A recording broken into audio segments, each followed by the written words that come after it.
Hello Nigeria, hello Abuja. Welcome to Realtors Talk from the tables of everything property.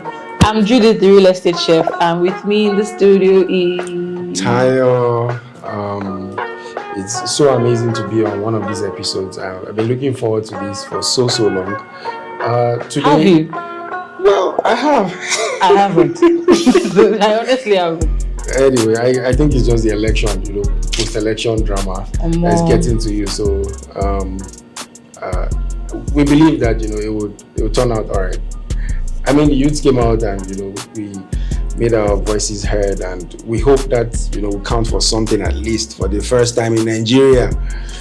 Anyway, so on today's episode, I believe we'll be continuing, what our colleagues started out at the first episode, which is basically what's it called? A day in the life of a realtor. So today we just cover maybe two parts of it. The basic day, what our days are like, and then the kind of challenges that we experience. So we'll just be throwing it back at each other, right? Mm-hmm. So why don't you start us off with what your normal day is like? Then I'll go. Okay. So why people are up in CB and wake up and wear suits and tie and leave your houses by 7:30 for 8 o'clock? My days are like this. My day starts the evening before, because you know how it is now. Sometimes you have inspections scheduled. You have, because the goal is you're trying to sell houses. Let's call it millions from people. So there are stages to this thing. You have them to like the house, they inspect the house, then you close the transaction, which is I think the challenges in closing transactions are not even well discussed, because it's crazy. That for another episode, honestly. So you have my own day for me starts the day before, the night before, making a mental note of what could happen or not. Prospects who have said they want to see a particular listing, areas that maybe my client likes, and then I have to go scout, and then follow-ups, phone calls, then of course warming up with people that maybe cold audience, they've been quiet for a while. So the night before I have that mental picture. Then the first, depending on the client, there's this woman that if it's not 9 o'clock, if it's not 8 a.m., she's not inspecting house. Oh my God. I'm telling you. So but most times it starts from 10, and then by 4-ish, all inspections are done. Then the rest be left for follow-up. So what's your own like? So, very similar to yours. They say if you don't make a plan, then you obviously plan to fail. So I usually start my days, the day before, basically plan the day out, schedule my inspections and showings, buyer-seller meetings and stuff like that, and any other, important engagements. I believe the things I just mentioned now only covers the brokerage side of things. So apart from brokerage, we also do development. So if I have to be on a certain project, to check it out or look at how things are going over there, I have to plan for that also. Sometimes these projects are usually a client's project, maybe someone who we help to acquire a property, and they want us to help them, basically remodel it or stuff like that. So that's a project. So basically plan all of these things out a day before. So that's why I'm usually stressed out when people try to fit into my day. A day that I spent, putting a lot of energy to plan out. Men of the Brokerage, they just expect you to be free. Yeah, I don't know what that's about. When you get this idea, am I just sitting around waiting for your call to come through? And some people even get angry, they get upset when you don't take their calls the first few times. And I might be, on a podcast like this, right? I'm not going to abandon my podcast because you want to talk to me. Anyway, plan a day out. So usually for me, every day of the week starts the same way. I take the spouse to the office, drop her off. Then sometime at about 10 a.m. or so, my day actually really starts out. So appointments, buyer-seller meetings, inspections, and stuff like that. And then I take a break somewhere in the middle. Hopefully I'm not dealing with one of those clients that want you to take them, around the entire Abuja. So sometime around 12 or thereabout, I take a break, grab brunch, and then maybe another hour, just basically relax. Then I come back to the office. Sometimes I have that lunch at the office. Then continue with the initial appointment. So I think it has been exactly the same way for a couple of months now. Do you have tired days? Like, are there periods that this day you just know that this day cannot go as usual? So in brokerage, there's no such thing as tired days, because for real. Yeah, there's no such thing, because you have clients who you've been working on. For example, yesterday I was out with a client that I've been working on for Madam Binta. I hope you see this. I've been working on Madam Binta for like 7-8 months. She has not acquired anything yet. We've just been going to check out stuff, negotiate. When it's time for payment, one thing or the other comes up. So on days like that, when you want to be tired, and then such a client whom you're sure they are ready to deal calls you, oh, let's quickly check this out, or oh, my husband is in town, I want him to see this, you can't be tired. If you're tired, it means, sorry to interject, it means sorry to cut you off, rather, if you're being tired, it means you're tired of making money, really. No, but like, okay, see this scenario I'm saying, like, okay, maybe there's no pressing client. Okay. You get, are there days that you just schedule everything to just push back a bit, just because maybe you're drained? Check out your last deal that you closed and how helter-skelter you went. Oh God. Okay. Technically, that was 3 deals. Please, you guys, like, it was. They call one blow 7 die. That was what happened. It was like and all the balls went into the pot. So it was really amazing. It had to be done. So to answer your question, I'm going to be honest with you. For 2 years, I have not really done that. Wow, I'm lazy. It's not because you are lazy. I mean, it just depends on where you are, what stage you are in your life and how much you want to put in. So one of our partners, I usually says that, your results in real estate is almost equal to the amount of energy and work you put into it. And he's like a determinator. He's a monster. He's always beast, Marshall. Yep, Field Marshall. He's the beast, and we need to get him on. We do on the next episode of the podcast. So I'm not saying it's not okay to to chill and to relax and to cool off. You have to find different ways to do that. Everyone have their own way. We all have our own ways of unloading, of relaxing, and basically being a human being, right? Because you can't be a machine all day, right? You have to work out, you have to rest, you have to plan, you have to be chill sometimes you fall ill. So there's no getting away from stuff like that.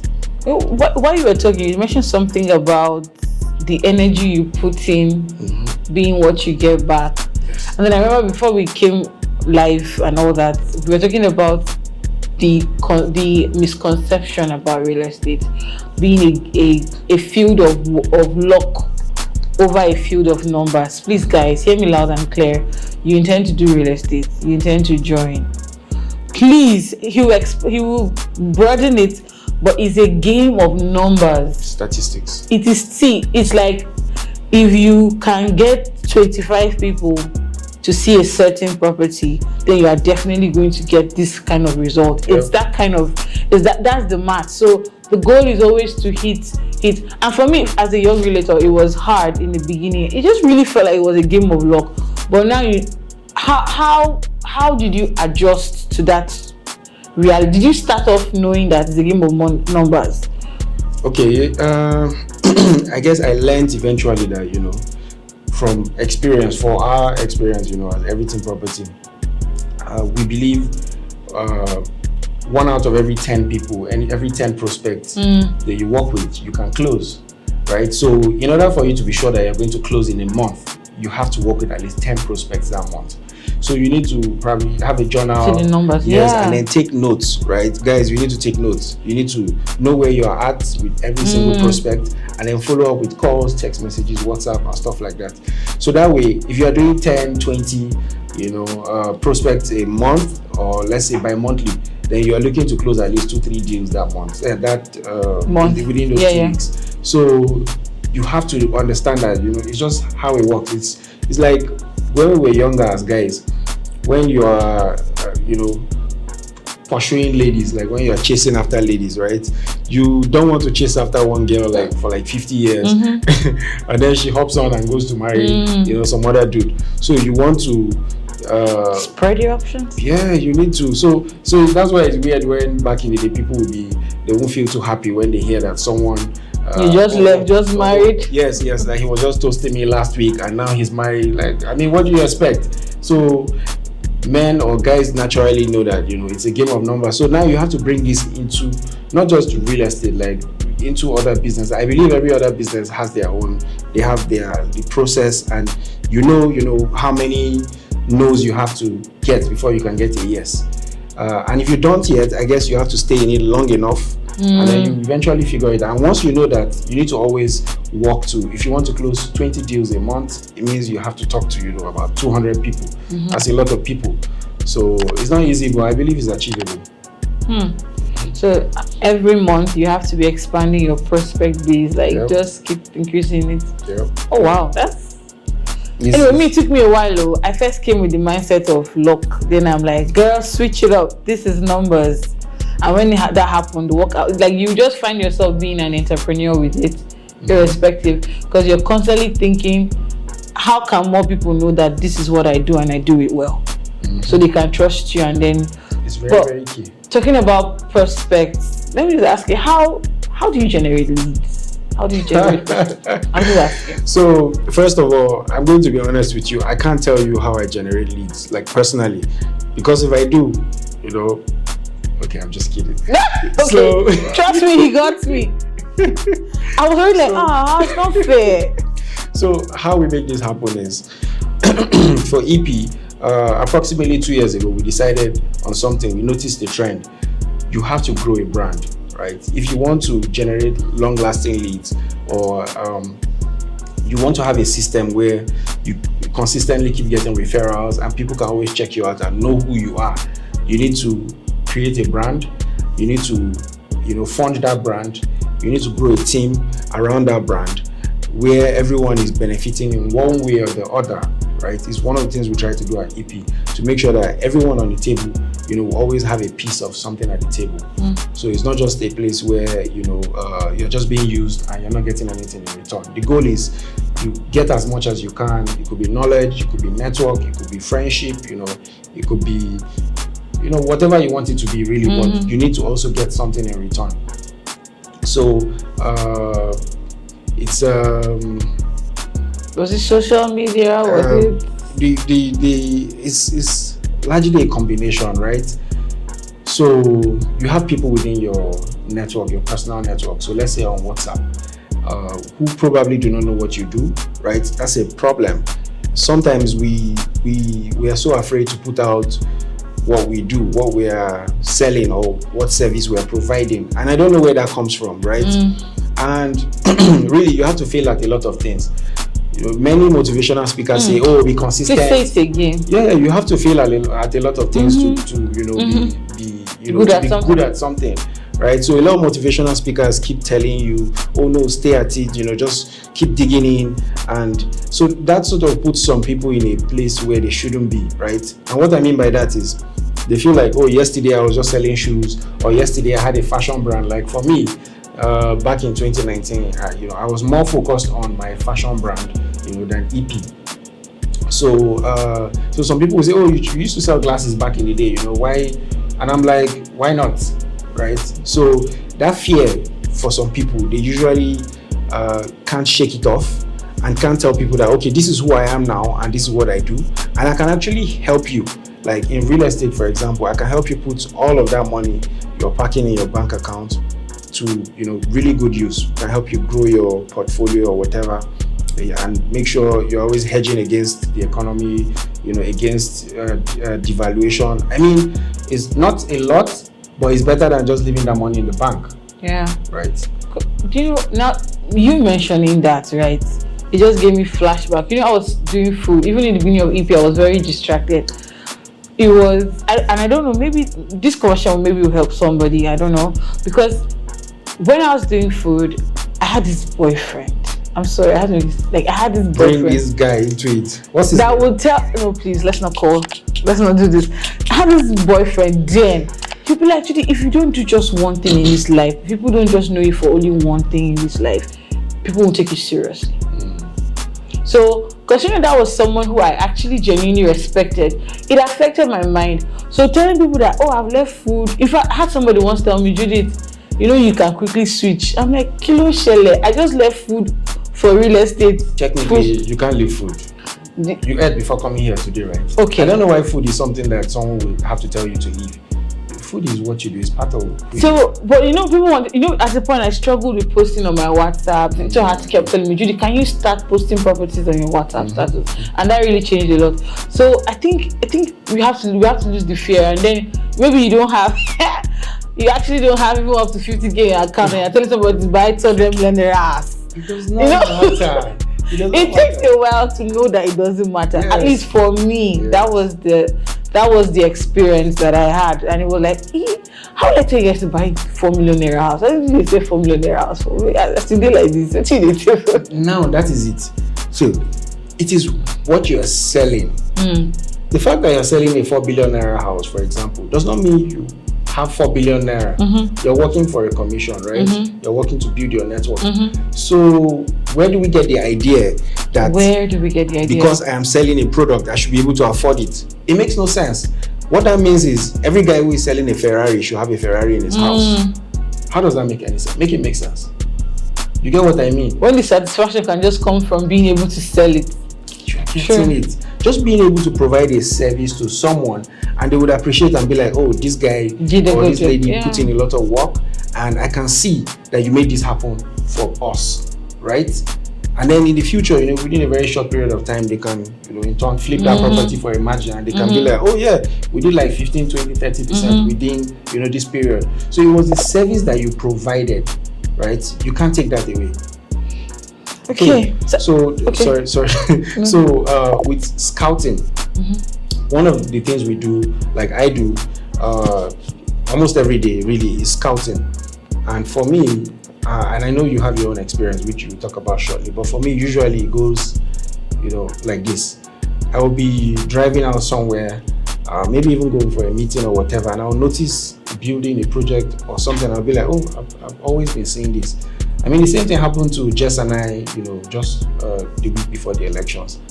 We're driving past, on our way to Galadimawa, and we drove past this project on the left, Apex Garden. And Jess was like, I've always been thinking about this Apex Garden, you know, we should come and document this project and stuff like that. And I was like, yeah, that's basically scouting, right? You just be going around and you see something, you stop by and, you know, ask questions, you know that you are trying to talk to the right people, so you have, you know, answers to most of the questions that your prospective clients would, you know, need an answer to. You know, that's what makes you a realtor, to be able to, you know, allay their fears, answer their questions, you know, bring facts to the table, right? So what's scouting usually like for you? Okay, of course, what you mentioned, but there's also this other part that influences my scouting. Okay. So sometimes I could observe that a client or a group of prospects probably are keen on an area, and maybe we don't have enough listings there, or I just feel like, okay, they have been development here, let me go check. There may be something that fits better now that maybe I didn't know the day before. So then just take the day, or take a couple of hours, or take the weekend especially. No, because seriously, Mondays to Saturday you just have inspection, and the only day you could actively really scout is just Sunday. And then you go around, you check, and then that's something else that influences scouting, specific interest in a location by some prospects. Then another thing is just observing. I think being a realtor has to make you observant. Because honestly, the house is split seconds. People that move on in this town, you guys, split seconds. The house you passed 24 hours ago, it doesn't matter how many millions, may just have been paid for. Yep. Have been paid for. So you have to be observing, checking, following up. And then scouting may not be only literal in movement. Sometimes it could be from chit chats, friends, exchange. Oh, you thought what? There's this new thing, then you exchange, and then you know updates of what is basically what is happening. And on this same note, this same point of scouting, right? Zoe and I think about a week ago, were on our way we went to Golden Springs Estate, just opposite Sunnyvale, depends on what side of the road that you are. It's in this district called Dubois. So I know. So okay, so so we drove into the estate, and so was like, funny thing, I've never noticed this estate. Like, so there's something like this huge, and I'm like, well, you're not paying attention. So part of what we do, as realtors, is like you said, you have to be able to notice your environment, see what's going on around, and be able to, because what you are selling really is information. Yeah. Right? So if you don't have information, then you don't have a product or a service to sell. And then there's also something that happens usually, in the middle of the day. Happens all the time. Last minute inspection, impromptu inspection. I know a lot of realtors out there don't like this. You can't stand it. See, you should have been taught in physics where they say energy cannot be created or destroyed, it can only be transferred. Have you had an agent transfer the urgency of his stress just like on you? Like, and you're not even sure, like he's like, Madam, what are you telling me? The client is ready to see it now. The client is in my car now. The client is driving behind me. Yeah. Quick story. Yesterday, I had an inspection in Katampi. Okay. It was so annoying. So this guy calls me from GG and then goes, you guys have a 750 million naira, blah, blah, the 750 block of flats. And then following up a day, everything about his strategy was annoying. So I knew it was a red flag. And then he called the day after he asked these questions. When he wants to ask about, he asks in bits. When he wants to do location, my phone will ring. He asks for location. Is that all, sir? No, I'll call you back if there's anything. I said, okay, that's fine, I'm here. Call, and 2 minutes later, he'll call back. Mine is newly built. I will give him a rundown of everything I think he needs off my head. Call, and 2 minutes later, he'll still call again for more information. And then he woke me up by 6:30 to do that. I don't know why I picked, because but I had already picked, so I was already trapped. So when he did that for the 4th time, I said, Oga, this is not humane. Like, what is wrong with you? It's 6:30.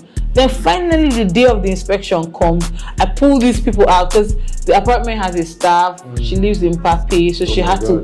There was no cash. I had to give her money to come outside of her house. Guess what? The client had seen the property before. Oh my God. I found out that even information I had passed to him wasn't the same thing he even channeled down to the client. So time wasted, sleep interrupted, money spent, and these things happen all the time. So it's always okay. So annoying. In this space, you have to work with a lot of people, right? Your network is really your strength, and you have to be able to filter out trash from people who can actually help you achieve your goals. So the only thing I can really say about this, I mean, every realtor knows these kind of challenges and understands how dynamic it can be. Is you need to keep working with people and put people in boxes, right? You have the boxes of, this is a resourceful, reasonable individual, and boxes, this is someone who can deliver and who understands how to absorb information and pass it on. And then boxes of, this is an unserious person.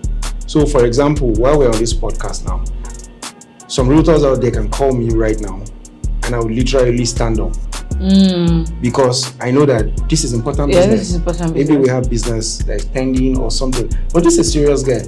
But some people will call you and you just pick up the phone and be like, waiting again. So in this business, you don't want to be that guy.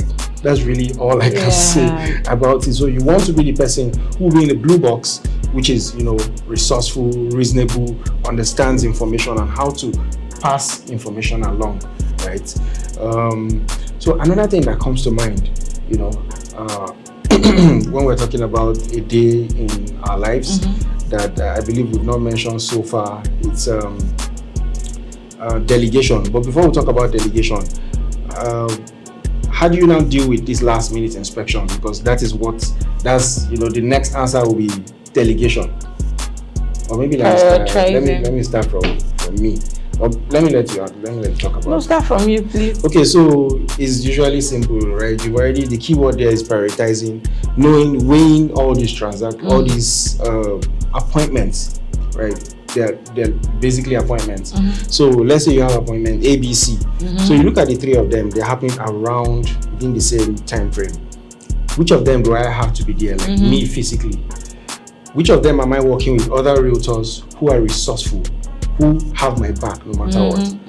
So when you have those ones where you have people who have your back already, all you have to do is delegate those, right? That's usually what I do.